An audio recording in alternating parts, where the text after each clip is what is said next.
Welcome to this special edition of Crosstalk. Kenya is in a moment of deep reflection. The nation is mourning the passing of one of its most iconic political figures, the former Prime Minister Raila Odinga. To many, he was not just a politician, but a symbol of resilience, sacrifice, and unrelenting fight for democracy. The former Prime Minister and ODM leader knew defeat and victory, but never lost his conviction that Kenya could be better. His life, marked by detention, defiance, and decades of public service, shaped Kenya's political landscape in ways that will be discussed for generations to come. As family media, we join the nation in sending our heartfelt condolences to the Odinga's family and to all Kenyans mourning this great son of the soil. May his soul rest in peace, and may his legacy remind us that leadership is service. And as we approach Mashujaa Day on October 20th, a day dedicated to celebrating heroes who fought for our freedom and nationhood, the question naturally arises: who are today's heroes? And what does heroism look like in modern Kenya? Is it the politicians who sacrifices for democracy, the young innovators changing lives quietly, or parents who sometimes hold their families together through tough times? I would love to hear from you. Who do you consider a hero in Kenya today? In Kenya today, that is. Text us on 20316. Our WhatsApp line is 0786-316-316, and you'll be part of this conversation as we look at the state of the nation. I am joined by Purity Mutua, who is a student at the University of Nairobi, currently serving as the Vice President of the University of Nairobi Students Association. She also serves as an executive member of the Pan-African Student Leaders Forum, where she coordinates strategic partnerships to amplify youth voices across the continent. Welcome, Purity. Thank you very much. Asante. How is the UON? Iko salama. Tuko na challenges zetu, but tuko salama kabisa. Asante. We will speak to those challenges as well. Thank you. Karibu sana Crosstalk. Thank you very much. Joining me as well is Kilian Meshak Ouma. He's a devoted Christian, a family man. He's an accomplished businessman, politician, and activist, driven by a passion for human rights and people's interest. Welcome, sir. Thank you. Asante. You feel okay? Niko nyumbani, lakini shida ni kuna siasa ni mbaya kidogo. Kuna mambo lazima tuongee, tutengeneze mambo. So we'll be coming to that as well. Also in studio with us is a panel of young innovators, passionate Kenyans, human rights, and political aspirants in different seats across the nation. And we'll be getting to hear from them as they introduce themselves and speak to the current state of the nation.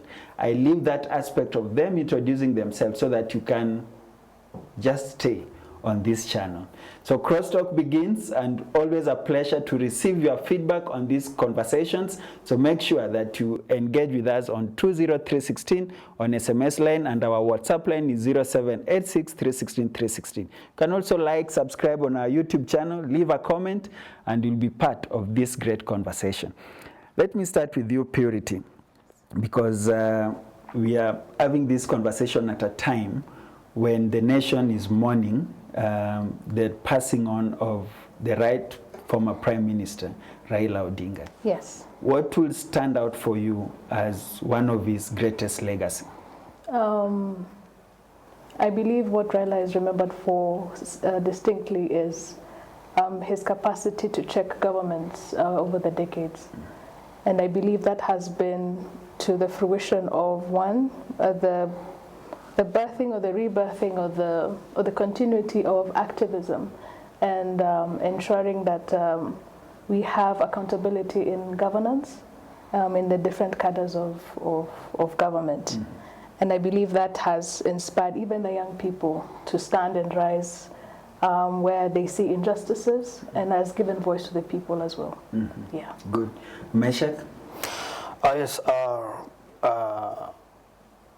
With Raila, I think he's done tremendous, there have been successes that he's always pushed for. especially the injustices, the democracy, integrity. He has always pushed a pressure to successive governments that at some point we saw some government even bowing down to his pressure to make some painful decisions. Yeah, so we call him a distinguished elder statesman because of the things that he championed for this country. Many Kenyans, especially the younger generation, they draw much inspiration from his resilience and tough talking. Yes, he could face the government head on. That's why today we are saying no, we don't have opposition. Not that we don't have, but there's nobody to come out like the way Raila could come out and face the government despite the harassment, the abductions. You see those threats. He defied them. He came out. He faced them. His vehicles were sprayed with bullets, but didn't care. You know, so I think Raila is a distinguished elder statesman, and we have so much to draw from him as our leader. So may his soul rest in eternal peace. Yes. There's an aspect that you are talking in terms of the opposition lacking. I think Gen Zs came out very strongly, and Precious here is one of the Gen Z movement guy. But we'll come to you. But let me also just get your views in terms of what legacy will stand out for you as we mourn Raila. Maybe start with you, Stephen, now that you have the mic. Okay, thank you so much. Raila's death is a celebration.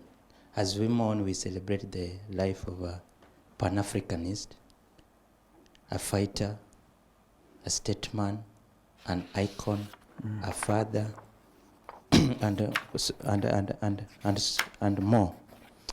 Raila tried 5 times to be a president, but he never got there. But that did not hinder him from making the constitutional changes, reforms in this nation. And therefore, as Raila rests, he is leaving a legacy. He carried the hopes of this nation through a desert of struggle, injustices, reminding us every day, each time, that power is not about self, power is not about title, but power is about service to the people. Positive changes to the common mwananchi. Jacqueline, what will stand out for you in terms of his leadership or political life? I think he was a very good strategic leader. I agree with the Gen Z movement, but we also have to come to a place of strategy and policy, and combining our freedom of speech in the streets, but also coming strategically to think, how are we going to influence the policies that we're thinking about? We also need to be part of the government, which is why right now we're saying who is going to be competing for the presidential seat. I think all of us have said that there's no other leader who is coming to a place of competition with Raila or our sitting president. And because of that is because maybe we've not risen to the positions of power to influence the policies that we are fighting for. And it's a question to now begin asking ourselves, what is it that Raila stood for in line of strategy, policy, to influence both sides in terms of our freedom of speech, but also sit in the government and influence policies and see this is where the opportunity is to change the things that we are fighting for. So he's definitely a Mashujaa. All right. Thank you. And I'll be coming back to you because we've mentioned about policies. And most of the times when you look at our nation, one of the areas that we try to struggle with are the policies that impact people directly. And you'll be speaking to that. Yes, Brian. Thank you so much. My name is Berian Seda, the president of Suba North Students Association. What has stood for me? We can clearly remember Raila Odinga with the many things that he has done. He brought devolution, repealing of Section 2A of the Constitution. We can remember him with the 2010 constitution. The current situation is impeccable. It's dubious. We are very sad, and we have lost a hero. Yeah, thank you. Thank you. Bernard? Raila Odinga, there's no casket that can hold the heart. There's no casket in the world that can hold. However much the body is now lying in the casket, his love for the nation and his love for the Africa as a whole, there's no casket that can get hold of that. And the things that he fought for, like the democracy, what we are right now experiencing and enjoying, I can tell you for sure Raila has not enjoyed anything.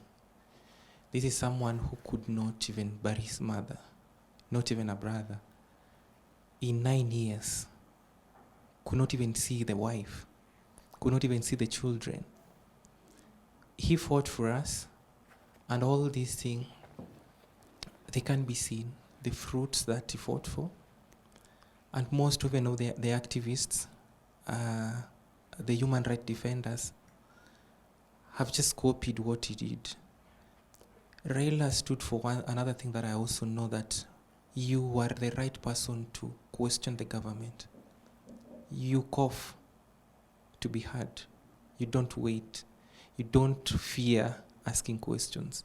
When something is not going on right in the right direction, you are the right person to speak for yourself. Okay. You don't have to hide. That is a man that his body is fitting the casket right now. He's a hero. All right. Thank you. Precious? I could not tell much when I heard about the death of our former Prime Minister. I could not speak because I felt different in 6 months, but I felt something deeper in my heart. One thing I'll just say, Raila was a hero because he has fought for us, and he has taught me to be tough in this ground. He has taught me to be tough. I'll not fear to say that the government is not doing anything. I'll never sugarcoat that. If you're doing wrong, you're doing wrong. He has given me that braveness as a lady to walk in this city of Nairobi and say that I must and I will vie as an MCA in CBD, where there's never been a woman vying as an MCA in CBD. So as we are trying to figure it out, each person has his or her charisma, but Raila had the charisma of the people of this country, despite of anything. He hyped our mandamano, despite he was not a foreteller for these mandamanos of Gen Zs, and we lost a lot of our Gen Zs in the movement of fighting for this nation. But I do believe his death today has taught us a different way. Okay. It has taught us to say that not everyone in power will live for that power for all they think they are doing. Everybody has to test the soil. So today could be the hero that we are calling Raila. Tomorrow could be another person. What will be the diversion for us? So at this moment, it's just a moment of thinking, what is the next thing? All but right. me, I do believe that our country is going to change after the death of Raila. There's a point of reflection, and how do we move forward, which also will be a conversation. But let me come back to you, Purity.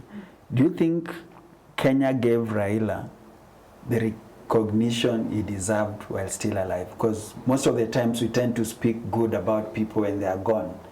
But there's an aspect of honoring a person when they're still alive. Do you think as Kenyans we did that?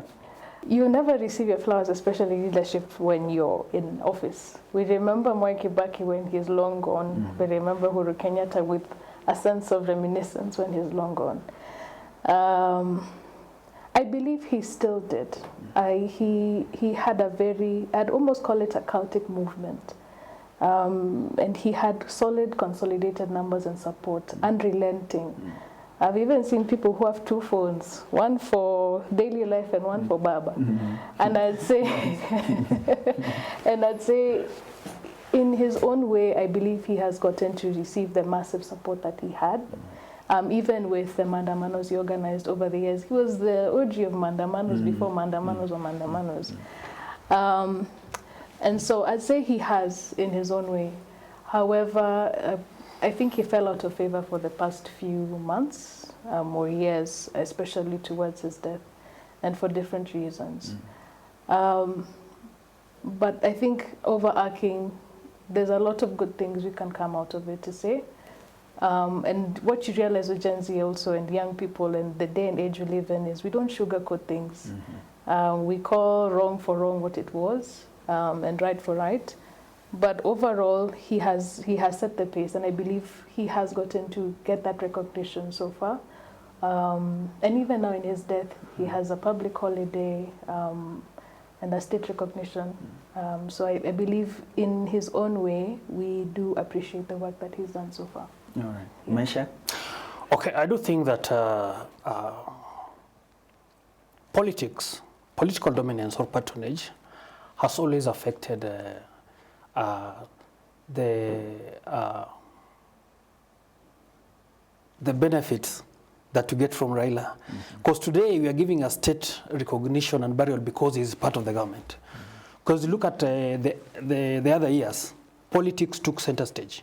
You know, politics affects policy, politics affect almost every part of governance. Yes. So once you're on the other side, you are an enemy of the government. Yes. Because we remember when Fidel died, there was at least state participation in his death and burial arrangement because he's on the other side of the political side. So political dominance, that's what's affecting us today. Because even today, if Raila could have been on the other side, it could have been, there could have been at least state participation. Because politics takes center stage in decision making, policy formulation. So today, the recognition is getting because it's part of the government. But Raila as a person, as a Kenyan, what he's fought for and defended, he needs to be celebrated. Even whether he's in government or not in government, he ought to have been celebrated. Yes, that's what I'm telling you, there's a gap in opposition today. Nobody will come out saying, no, Ruto, this is bad. No, Kibaki, this is bad. Nobody can come out. That's why we're saying, no, there's a vacuum in opposition. So he needs to be celebrated. But I'm happy today he's part of the government. That's why the government has all the state machinery are there. Okay. Yes. All right. Purity, what does this mean to the women leadership? Because Seda just spoke about the 2010 constitution that came with it a lot of benefits. For the very first time, human rights were enshrined within a constitution. We've seen the devolution. We've also seen affirmative action towards having women in positions of leadership. What does this mean to you as a young leader? Yes, the 2/3 gender rule has really given the power and the jurisdiction and the mandate for not only government but organizations as a whole to have gender equality, as well as instituting positions like the women reps across the counties.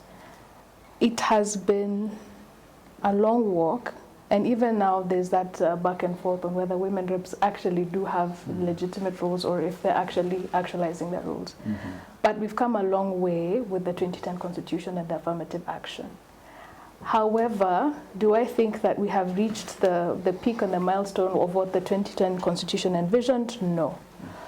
And not only that, but just not only giving positions, but actually reaffirming their rules. Because I believe some of the positions that women hold today, in some way, sometimes is just to tick a book.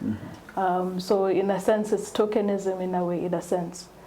I believe there's a lot of even societal movement. You know, there's a document as a constitution, but has society transitioned to actually acknowledge female leadership as a whole?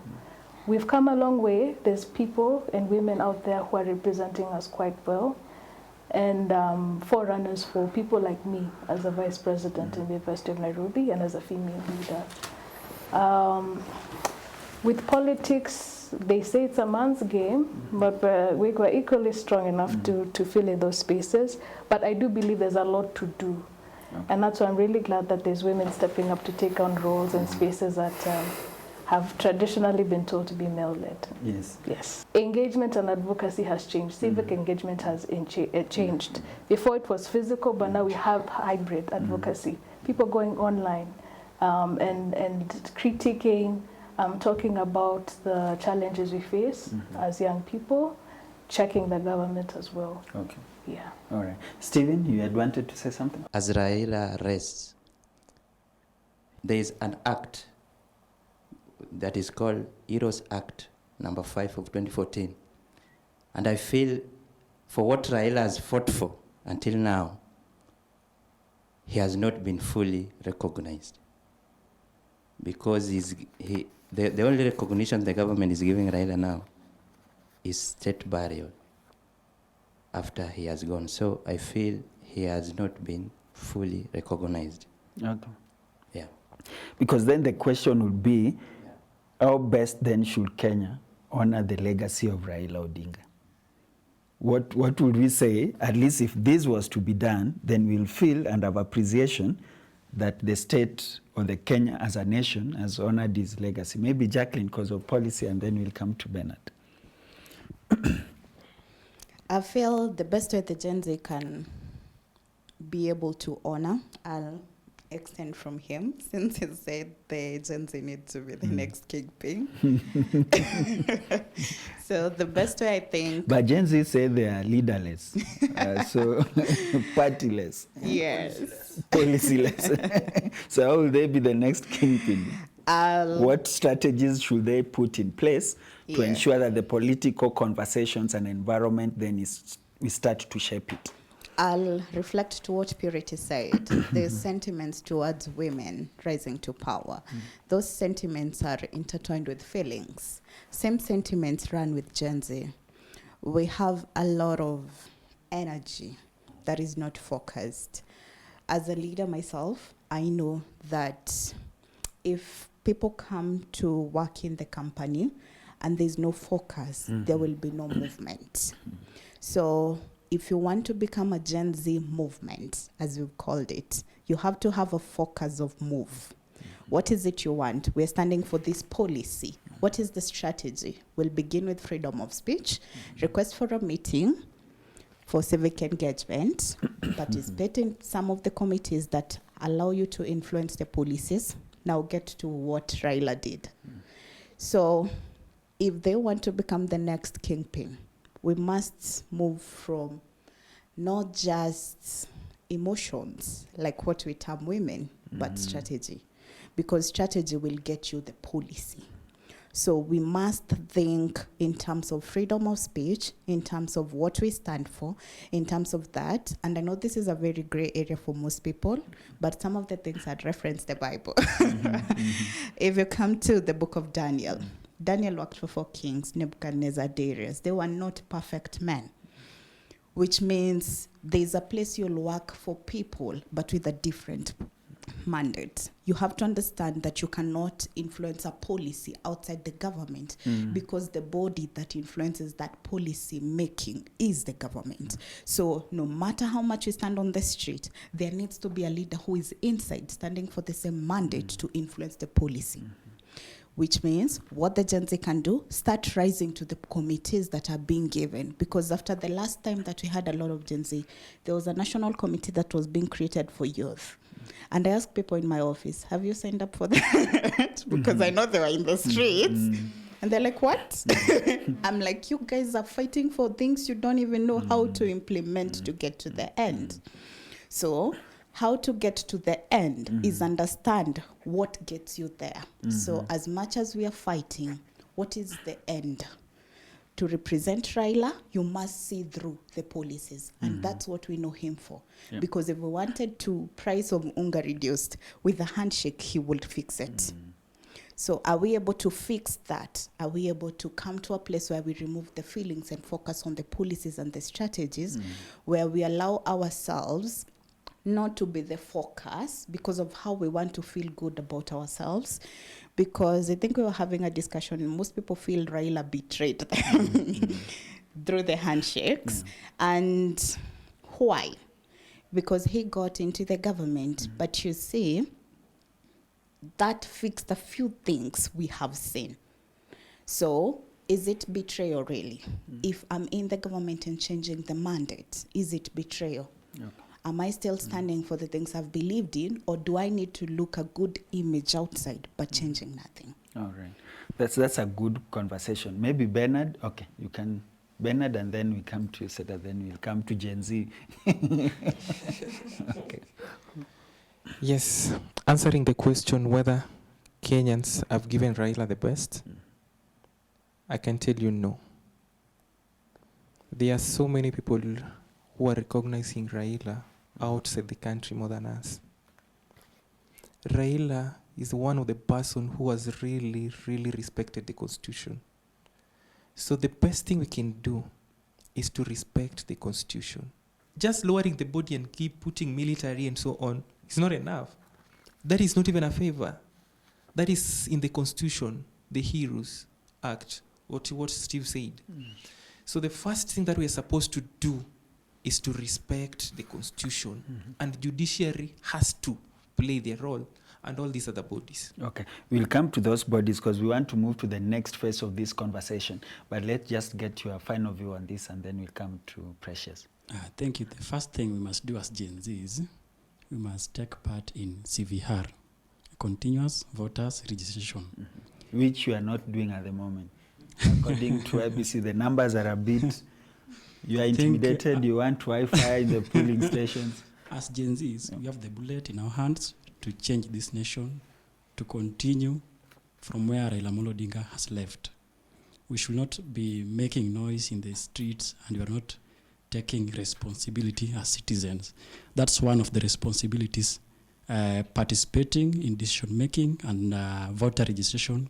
We must protect our nation, protecting the environment. We must protect our constitution and respect one another. Yeah. Thank you. Precious, as we come to you, there's a question that was raised by Jacqueline. What's the focus of the movement? You've said here we are partyless, we are leaderless, we are all the things. Yeah. At the moment, you know, if you say you are the leader, you'll be calmed off, you'll be taken. Who will be worried? You'll never be worried, you guys. The people who will be worried are my family and whoever who is connected to me. You'll just rubbish in the net and say, these people are abusing the government, that's why they are being taken off. We're not leaderless. If we are leaderless, we could not be doing whatever we're doing in these grounds. You cannot form a mandamano if you don't have somebody who is talking to you guys. So we have a vision of fighting. If you know your opposition or your enemy uses this to kill you, you'll never reveal everything that you're doing. Okay. At the moment, as an RGM, I think so, our movement has been having a walk for justice, walk for accountability of our country. It's totally not like we want this thing. Our country is in a mess. I've not said after the handshake there was something. There have been nothing. There have been more killings after the handshake. There have been a lot of everything. Taxes are high. No employment for the youth after the handshake, because he has said after the handshake there was something. The only thing that our former prime minister had supported it was the tension to be low, that the mandamano could not be that viral, but we did it this year despite he was in the government. The Mashujaas of our country, they are only the 222, and our former, because he has brought freedom in speech in our country, he has brought us like, you should stand in stood, despite there is a gun in front of you, you'll fight for. He has been the only man who has been long detained in this country. Yeah, so and there are people who are saying that for you then to step into his shoe, then you have to get to a position where you will be detained for 8 years. No, who said so? Yeah, but I'll come back to you, and I think maybe the aspect of killing is killing the hopes of young people. But of course, we also saw what happened with the Gen Zs and abduction, so we are not blind to that aspect. But we want to move to the next phase of this conversation. And before that, I would just want to take a break. When we come back, then the question should be, as we approach Mashujaa Day, then what does this mean to the nation? When we celebrate Mashujaas, does it have any resemblance to our identity, or this is something that is detached from the feelings of the common person. Yeah. So we pick that when we come back. This is Crosstalk. You are listening to this conversation, talking about the state of the nation, and we've taken better part of this conversation just to appreciate who Raila Odinga is to this nation as the country mourns the passing of Raila Amolo Odinga. And as we discuss this, we come back to look at Mashujaa Day. From your own perspective, what does that mean to you today as a Kenyan? You can SMS us on 20316. Our WhatsApp line is 0786 316 316. We'll be right back after this short break.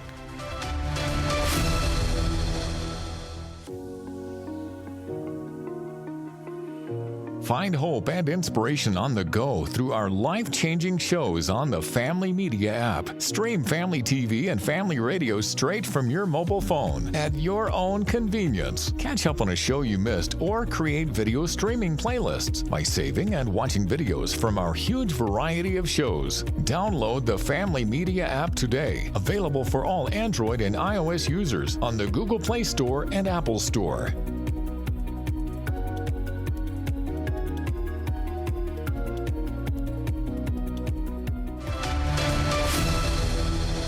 Welcome back to Crosstalk. Thank you for staying tuned to this particular conversation, looking at the state of the nation. The very first part of this show was a bit gloomy, reflective.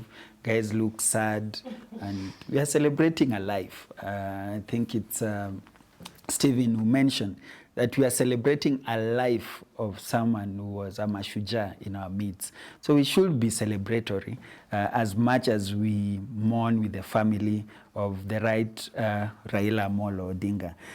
So we move to the next phase of this conversation.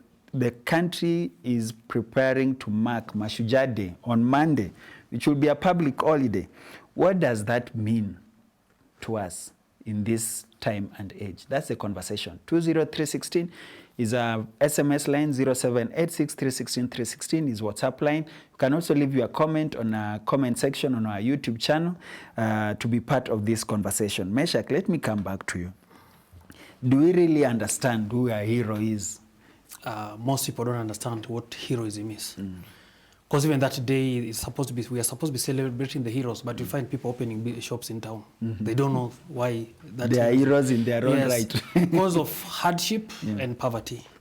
You know, the struggle in this country today, it's between what's best for few families and what's good for Kenyans. Yes, that's the struggle we have today. And you see the successive governments, when they come, they just get a clique of leaders who will run the economy. Today we've seen our president calling out some hospitals that were raking in 100 million, and those hospitals have been closed. But he's not talking about the internal corruption. Today as we're sitting, SHA is almost falling, collapsing. He's not talking about the SHA. The e-citizen payment, billions, are going into somebody's account. He's not talking about that. You know, when the president of China, Jinping, was getting to power in 2012, one of his first campaign was against corruption. Yes. Top military leaders were executed. So corruption is about punishment. So when you have a dysfunctional government, the product of a dysfunctional government is a dysfunctional environment. The product of a dysfunctional environment is where now we have the youth taking over refuse collection, distribution of water, health sector. We have quacks running health sector, the education. You see, there's no industries. All these industries, pen and paper, they are now dead. What do we have for these people? Even the Gen Zs we have today. Which industries? So what I'm saying, these people cannot feel that heroism. They cannot feel because their pockets are empty. Yes. Recently on Friday I had some incidents in Afya Center. There's a young boy that was arrested and handcuffed, and there were people there. The police were insisting the young boy has stolen something, but the public, they surrounded the boy after he was handcuffed, and the public was saying, no, the boy is innocent. So the police were standing at a distance, and they didn't have uniform. So I approached them. What's happening? They said, no, that guy the boy has committed some crimes and we've handcuffed him. I say, no, but who are you people? We are police officers, but you are not informed. They identify themselves. Then I order them to release release the guy, don't handcuff the guy, and they remove the handcuff. So that's alone, I was taken to Kamkunji police station. Kamkunji police station. Do you know the crime they gave me? Obstruction of justice, assault of police, yes. Then when I went to Kamkunji, I got the young boys. Taught these young boys, somebody was just trying to fill a mat so that you can get your 20 bob, the police arrest you. You know, there were so many there. So what I'm saying that we need the law to be followed, the spirit of constitutionalism, because the law makes us equal. The poor, the rich, because today when a rich person hits a poor person with a car, you go to the court. The law should make us equal. But unfortunately, politics have taken center stage. That's why our people are poor. They cannot feel the importance of Mashujaa. Yes. Mashujaa. Yeah. Purity, what does that speak to our systems? Is it a systemic issue or a people issue, those that we've put in leadership? Unfortunately, what I've learned in my very short span of life is the people are the systems, and conversely, I have been faced with the stark realization that unfortunately, our leadership is partially a reflection, or in some way a reflection of what our society is today. We've seen quote-unquote good people entering office in 2022, and in fact we brand them as the the new blood, fresh blood saviors of our government. But I've seen this before, a quote that says that good people and bad systems make bad leaders, and there's a lot of pressure, even in my own position as a student leader, to conform to a stereotype, to a mold, towards lying and deception, manipulation as a leader, embezzlement in different forms, shortchanging, driving my personal ambitions above everyone else's, because it almost feels like, especially now, everyone is in a rat race to get to the top. And I understand, because we're also in a desperate time as a country. And so what you see is that we have the upcoming activists, the Casmuels, would then the philosophical question would be, did he actually betray others, or he got himself his window of opportunity?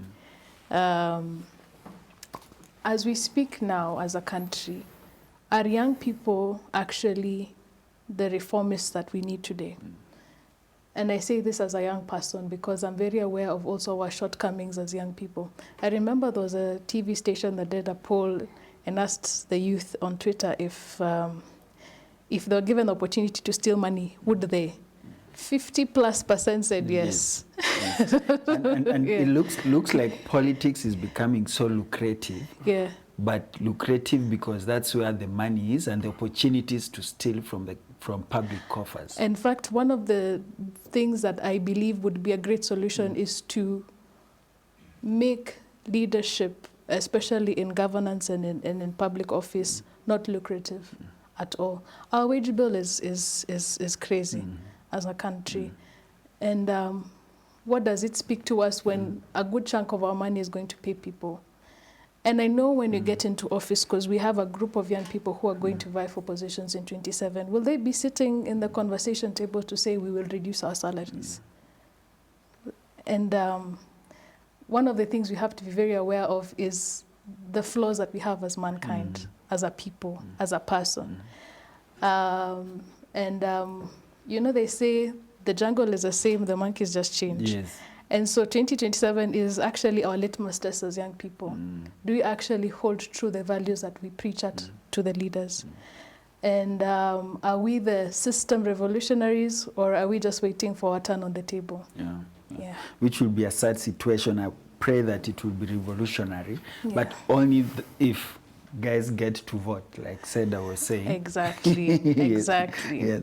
There's an aspect of some of the issues that we continue to deal with, even as we celebrate this Mashujaa Day, we are speaking at a time when lecturers are on strike. Yes. Why? They're not being paid, and it's so unfortunate that you sit to see the conversation of the government denying figures that were stated blatantly and documented. And so I face the same frustration in dealing with the government, especially this time in terms of lobbying and advocacy, where you find a blatant disregard for the challenges that we're facing.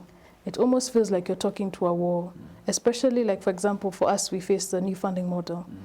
Unfortunately, I have sat down to hear both sides of the story, but the reality on the ground is students are suffering. Imagine a student being told to pay 300,000 for a year, what used to be 54,000, and before that used to be 28,000. And HELB has reduced. So what that means is you have 23,000 maximum for a HELB limit, and you have a bill of 300,000. I promise you, it is one of the most difficult times to be a student right now. And we have been put in spaces where we've had public participations, we've been put in rooms where we've been asked to give our views. And I can tell you, in that meeting, there was one we had in Kenya School of Government, after blatantly refusing the funding model, guess what? The speaker stood up in the presence of dignitaries and the Ministry of Education, the PS was there, and they said that we'd like to thank you all for coming. You have unanimously agreed to the new funding model. And so you can imagine the kind of betrayal we get to see as young people, and that is why we have just the stability and the foundation of this unrest is mistrust. Wow. How do we get to a place of integrity in our leadership? A place of integrity. Yeah, because then that seems to be what is lacking. That's what, you know, I was talking about the spirit, bringing about the spirit of constitutionalism. I remember 2010, one of the takeaways of 2010 constitution was delinking politics from leadership so that we could bring back integrity. You get the point? That's why now a president will not be no longer an MP, a minister will no longer be an MP. They would try to delink politics so that we can have efficient and better service delivery. We could have technocrats. And experts. Yes. And we failed to get technocrats. We failed to get that thing, yes. So as you're saying now, politics have become so lucrative. And you know, the government money, aishi. So you see even doctors, engineers, they're running there. They want to be MCAs, doctors, everybody. You get the point. Yeah, so the issue of integrity, that's what I was talking about the president himself. He has not stood down to address corruption in his inner circles. Because we should be rewarding competency and integrity. But unfortunately, we are rewarding scammers, rapists, land grabbers, the sinners. Those are the people we are rewarding. You get the point? Yes, because today, we have this guy called Andrew Rotich. He was deputy director in SHA for forensic audit and risk management. That guy exposed 1,300 ghost hospitals that were raking in 10 billion. What can 10 billion do? That guy was demoted. And in fact, we protested even in the streets. That guy was demoted. So are we supposed to be rewarding integrity? They're the people we should be giving heroes welcome. They're the people we should be giving front seats, celebrating them. But unfortunately, that's why we are talking about Raila now as our hero. He's now lying. He's being given a decent send-off because it was the other side of the government. But if he could have been in opposition, we could have been seeing different things. Yes. Let me bring in Jacqueline. When we talk about Mashujaa Day, we are not just speaking about the political class. We are also looking at the marketplace. What kind of people have you seen in your environment? Are there people that we ought to celebrate that we never get to hear their stories? We work with the education sector, and yes, we've seen people who are not really celebrated, who are working maybe in the education sector tirelessly. We work closely with the stakeholders in line with the education sector. We've seen a few amendments in the education sector in terms of policies, and just re-amendment just to see different things changed in the education sector. And based on that, there are people who, I know we see one side of the story, but there are people who are working in those offices that work tirelessly to ensure that some of the things they're looking through the loopholes. In the education sector, I think she's mentioned about some of the challenges, but even currently, maybe to talk about is the curriculum, which is the CBE curriculum. The redesign and development of that has come to a place where the grade 9 who are supposed now to be going to grade 10, we don't have a clear way how this is supposed to be. And those are just some of the things that we are looking to ensure that when you're coming to the place of amendment of policy is in line with the implementation of the CBE or the CBC curriculum. Did we really think through what this would influence our children? And I think it comes back to the same thing I think Port Purity has said, that we have, as other people, what we would like, but there's an implementation that comes that seems to ignore this perspective of what we have agreed towards. But also in terms of that, it is still, these people that are amending these things, they still have the power. So is how can we restructure ourselves and come up with a strategy that they can give us an ear to a place where we influence? Because I've seen people who are in the education sector lower, and they're trying to really work hard to change some of the things. But as we've said, there are still a few challenges in line with the people sitting in power on the influences that set up that maybe sometimes hold our power, but it does not mean that these people are not trying to move. Yes. Okay. Bernard, how do we create the next generation of heroes? I want to peg my point on the unsung heroes. These people, no one even knows them. The first one I want to talk about are the journalists. And even for me to be here, it calls for your professionalism. Yes, also to speak what I should be speaking. These people, no one knows them, no one celebrates them. So they're the people, and also the doctors and the nurses. I can tell you for a fact, Precious can attest to this, I am also a hero. We started some visiting to the KNH protest victims. We started with her and some of our friends. But then I felt that I should be doing it more than what we are doing. I was like, what can we do differently as youth, young people? These people on the street, they were shot. Some of them were killed. No one is even attending to them. Not even once. We even doing what the nurses could be doing. Like sometimes you get the disposal bags are full. You don't even have gloves, no, nothing. And these people are not your relatives. You do that. And the doctors are there, the nurses are there. And it reached a point that they were being discharged, you see, and they were going home. Some are sick. There's two stories about somebody, there's a bandage that was left in the stomach, and this guy was going to die. Trust you me, with our friends and talking and all that, we had to bring him back to the hospital. And I am a hero, the push, guys discharge is back at home. Every time he calls, how are you, blah, blah, blah, blah, blah. We created a WhatsApp group to just know the whereabouts and how these people can get well. And a lot of challenges are there. No one is even visiting them. And also, when they were being discharged, I did a letter, personally, not from a political side, not from any other side, not from to the CEO, requesting him that these people should be brought back to the hospital, treated without even paying a pen. You see, when they were expecting, I had a meeting with them, and he accepted this. And now they are treated, they are going back to the hospital. These are not my relatives. Just meeting them, and now, and there are more to come. And the doctors who were attending to these people, I can tell you there was some serious surgeries that were supposed to, they were to undergo. These doctors did their best. And I can tell you over 40 people, 30 to something we knew, no one lost his life. Wow. I think we need to celebrate you when you are still here. We give you your flowers. No one lost his life. And before I celebrate the doctors and the Kenyatta CEO. He's a nice man. Because were it not for him, his intervention, these people, some of them could have died. Wengine wamekuwa na bandage kwa mtumbo and so on. So these are people we are supposed to celebrate. we should shift from the big names where we call them what the Jaramogi and so on. Well, they did what they could do in their time, but they were paid.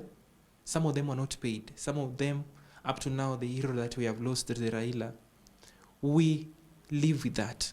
But the doctors and journalists, they are doing things, they are unfolding things that we do, no one can know, and the lecturers. So please, I would urge all of us to celebrate the unsung heroes. Wow, powerful. Said, I think heroes, they exist even in our families. For example, my parents, they allowed us to experience what they didn't experience. Some of them didn't even go to school. And they ensured that we go to school, to university, we dressed well, and now we are here. Yeah, they are our celebrity. We celebrate them. Good. We can't start celebrating the famous people, the celebrities, and we are leaving our parents, the teachers. In fact, another person who I can boldly celebrate is my nursery teacher. When I go home, I'll ensure that nimpatia hata sukari akunywe. Yeah. Good. Thank you. Asante sana. Thank you for that. I'll come to Precious and, of course, Brian in a few. But just the moral aspect that we are speaking to. How do we bring back leadership to a moral compass that will unite this country as we move forward? Beyond the 20th, what next? We've been told that leaders are only politicians. And especially in Kenya, we have promoted a very self-centered type of leadership where we're talking about, it's about who gets there first, who gets to the top first rather than that. We used to have national values, and I remember hearing it happened in Germany, Gen Z, so unfortunately I lived through the Kibaki era first. But with Moi's era, there was the promoting national values and celebrating them. We even used to have the national pledge. I pledge my loyalty to yes, yes. I believe we need to move away from running with narratives, especially, you see, I understand campaigns are campaigns, and you sell the PR and the movement. But we need to move away from that as a country. Because if we really do want to see the changes that we want to see, especially with institutional reforms, we need to also wipe out the cobwebs in our eyes. One, what has happened is politics and governance has been reduced to who has a better narrative than the other. Dynasty versus the hustlers. We are beyond that as a country. We are a very intelligent population, by the way. And one of the things that we need to see is beyond the facade. We've elected criminals, and for some reason we like that toxic relationship. If he's not had a past, he does not have the strength and capacity of a leader. We are celebrating political celebrities instead of promoting meritocracy as a country. Moving towards a moral compass is being very real with ourselves. I think we have really plastered leadership to the select few, but everyone is a leader in their own right. And I think when we carry ourselves as Kenyans as flag bearers of a nation and as brand ambassadors, we're able to take away the salvation effect. You know, people who think that the government is our only savior. And yet we are the government, me and you. And he said that we need to move away from thinking about the leaders as our Mashujaa as well. We are the Shujaas. There's people out there who've done great and incredible things that have never been touched by the glass of a camera or by a microphone to stand and speak, but have done incredible things for the country. And I celebrate that. This year's Mashujaa Day is not for the celebrities or for the people who've had the chance to be aired. It is for the anonymous people in the country who've done great things in their different capacities. And in their spheres. Yeah. Yes, Maisha. Okay, the first thing I think we need also to bring in the church. Of course, even leadership needs deliverance sometimes. Yes. Because you look the way they are behaving sometimes. They need deliverance. The church also should come in. Pray for these people. Because if church also is encouraging, they are taking part in politics. Because sometimes I see prayer days being called by the president. Whatever they're talking about, it doesn't look even like prayer day. It doesn't look like prayer day. They're only attacking each other. It's a prayer day. Yes. So, you know, leadership, you are talking about us taking responsibility. But sometimes there's a way a leader influences. A leader should inspire the younger generation. So I think deliverance, we need deliverance. Then again, we need to have a strong opposition. Yes, to put the government on toes. On check. Yes. Third, we need also strong advocacy and rights group to put government on toes. Yes. Because the leadership that we have today, like this one we have today, it's quite unsettling for so many people. Yes, because like today we don't have opposition. I've just heard that yesterday night while we were mourning, somebody just went and signed some bills into law, including the shutting off the social media. Telling me that's the kind of leadership that we need. So we need advocacy, we need strong opposition. The opposition, they should unite and come out and face. As we mourn Baba, they need to come out, unite, and face Ruto with all channels. The only tool of trade, one, as opposition, one is tuchukue kura, kila mtu achukue kura. Ya pili, we face him, tuambie hii ni mbaya. We call him out. Yes. So, mi nasema, we need to, there are no reforms we need. There's no reforms we need. Already we have the constitution. The constitution has all these benefits. Yes. So, tafadhali, tuambie Ruto afanye vile nafaa. Kama hakuna tutaweka impeachment next week, Ruto akishazikwa. Impeachment. Raila. Sorry. Raila akishazikwa. All right, I think I'll just do a closing remark from you. We have 222 Gen Zs lying down the feet. The family has not got any justice till now. Police brutality is still going on in our country. And we're just saying that we are supposed to celebrate Mashujaa. Who are we celebrating at this moment? No one. Our vision of 2030, because you've just said you are a vision of Kibaki. Kibaki had a vision of 2030. It's only 5 years, and we have not achieved even a single vision which Kibaki wrote it down. And we are here clapping up, saying that we are celebrating Mashujaa. We're not celebrating anything. That's fine. Let's hear from Steve as a final remark. Steve. Thank you so much. As we speak, and I agree with Mr. President William Samoei Ruto, Kenya is strategically positioned on the map of Africa. We are above any other country in Africa in terms of resource mobilization. Kenya should not be a third world country right now.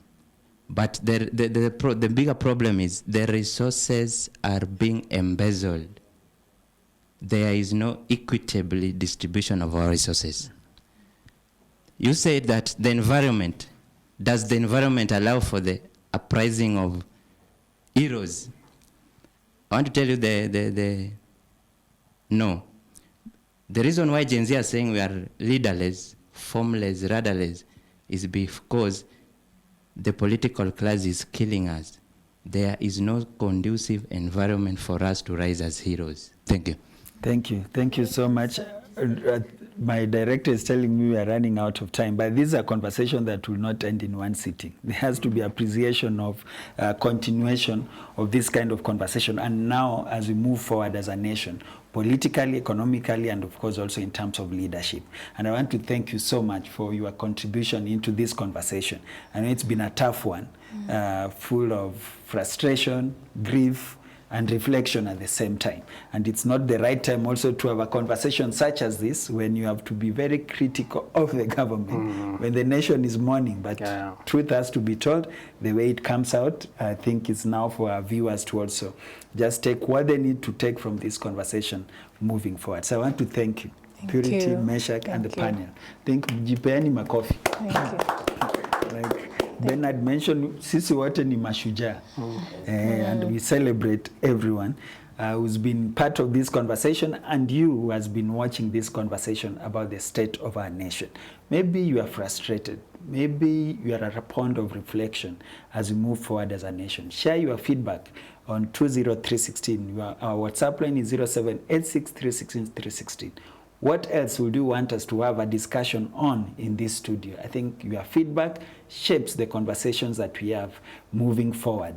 And as you know, Family Media is celebrating 26 years on the airwaves. This has been made possible by our partners. These have been our Mashujaas. They have been our Shujaas, to say. Our listeners and viewers who've committed to contribute to this particular mission of keeping Jesus on the airwaves. We do this through radio and television, and we've been part of this journey. So we celebrate you today.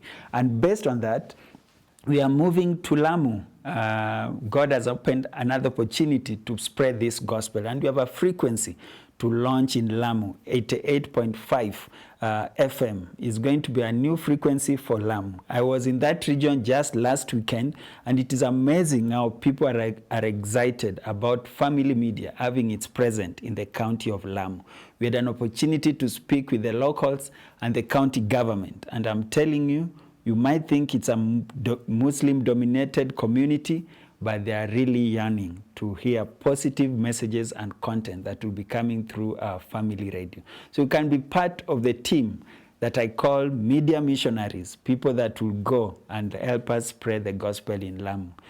You can be part of it by sharing a donation or a gift to 316, which is our account name. And account number is 316, account name is Lamu. Every donation that comes in towards Lamu goes to 316, and account name, you just write Lamu. Thank you for watching Crosstalk, and we wish you the very best as we move forward as a nation, as a people, united and focused to building our country. Until next time, bye-bye for now.